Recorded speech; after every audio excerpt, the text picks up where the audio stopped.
Hurricane Francine expected to make landfall this afternoon in Louisiana. Now is the time that we're going to stay off of the roadways, stay home, and stay put. Residents bracing for potentially deadly storm surge, destructive winds, and widespread flooding. It's coming no matter how I feel.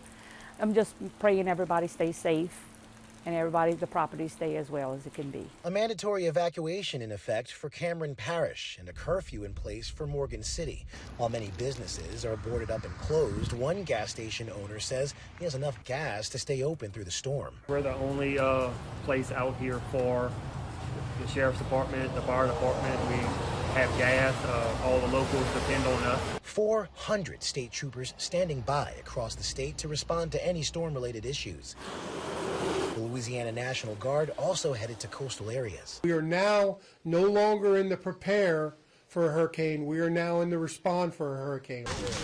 Volunteers coming together to fill sandbags to protect businesses and homes across the area. For days now, we've been prepping for the storm, getting different things together. We have high water vehicles, boats, you name it. Extra deputies out on patrol right now until this is concluded. People also stocking up on groceries and gasoline. President Biden approving a disaster declaration for the state. Conditions here in New Orleans are deteriorating. There are tropical storm warnings further east in places like Biloxi, Mississippi, and Mobile, Alabama, where flooding and tornadoes are still a threat. Ika Jachi, ABC News, New Orleans.